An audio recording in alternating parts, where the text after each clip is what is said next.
The crimson sun of Varath 7 cast long shadows across the crystalline forest as Ethan stumbled through the undergrowth, his boots crunching on the bioluminescent moss beneath. He hadn't meant to wander this far from the human settlement, but the distress signal on his scanner had been impossible to ignore. That's when he found her. She lay crumpled against a massive tree trunk, her silver skin glistening with violet blood. Her species, the Kalathi, were known throughout the colony as proud, aloof beings who barely acknowledged human presence. Yet here she was, barely breathing, her elegant limbs twisted at unnatural angles. "Hey," Ethan whispered, kneeling beside her.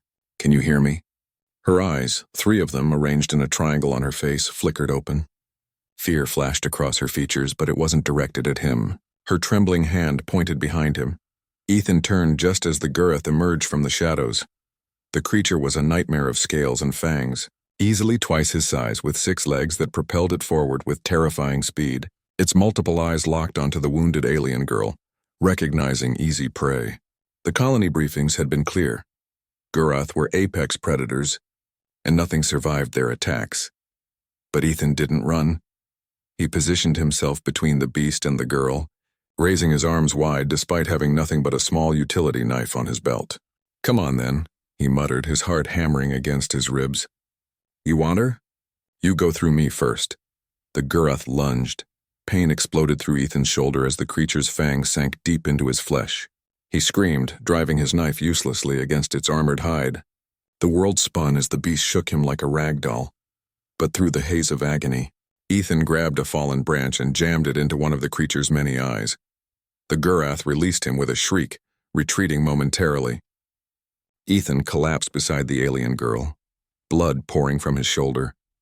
His vision blurred, but he kept his body between her and the predator, waiting for the final attack. It never came. The forest erupted with movement.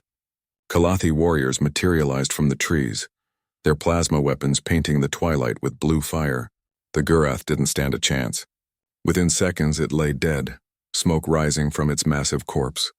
The largest of the warriors approached. His armor marked him as someone of high rank.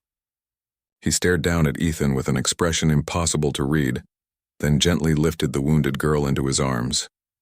"Chief Varthan," she whispered, her voice like wind chimes. "The human, he saved me." The chief's gaze returned to Ethan, who was now shaking from blood loss and shock. Without a word, Varthan gestured, and 2 warriors carefully lifted the human boy. Ethan woke in what could only be described as a medical facility, though unlike any he'd seen. The walls seemed alive, pulsing with soft light. His shoulder had been bandaged with some kind of organic wrap that felt warm against his skin. Chief Varthan stood at the foot of his bed, arms crossed, his expression grave. "The Gurath's bite is venomous," the chief said, his voice deep and resonant. "You should be dead, human. Your species is fragile, weak in comparison to ours." Ethan tried to sit up but found he was too weak. Is she okay?" "The girl? My daughter lives because of you." Varthan moved closer, his 3 eyes studying Ethan intently. "For 3 generations the Kalathi have shared this world with your kind. We have watched you struggle, seen you fail at tasks we find simple. We have questioned why the Galactic Council granted you this colony." He paused, and something shifted in his expression, something almost like respect. "But we have never seen one of your kind do what you did today. You faced a Gurath unarmed. You knew you would die, yet you did not hesitate. You protected one of us as if she were your own blood." "I couldn't just leave her," Ethan said weakly. "No," Varthan agreed. "You could not. And that is why I have made a decision that will anger some of my people." He placed a hand on Ethan's uninjured shoulder. "The Kalathi have a tradition older than your entire civilization. When one saves a life at the cost of their own well-being, they become kin, not by blood, but by bond." He withdrew his hand and raised it in what Ethan somehow knew was a formal gesture. "From this day forward, Ethan of Earth, you are adopted into the Kalathi. My daughter's life is your life. My family's honor is your honor, and any who threaten you threaten all of us." Ethan stared, speechless. The implications were staggering.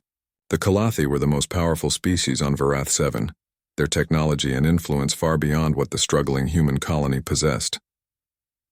"I don't understand," Ethan finally managed. "I just did what anyone would do." "No," Varthen said, and for the first time something like a smile crossed his alien features.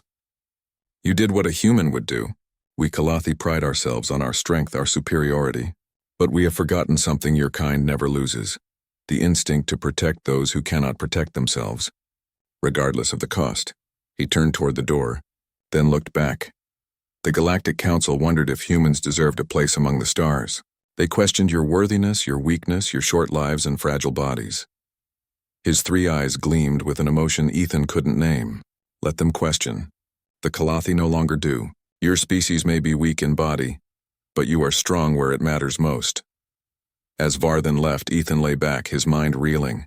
Outside his window, he could see human and Kalathi working together for the first time, the barriers between them finally beginning to crumble. All because one human boy couldn't leave someone in need. All because humanity's greatest strength had never been their weapons, their technology, or their bodies. It was their unshakable compulsion to stand between the helpless and the dark, no matter the cost, and the galaxy was finally beginning to understand.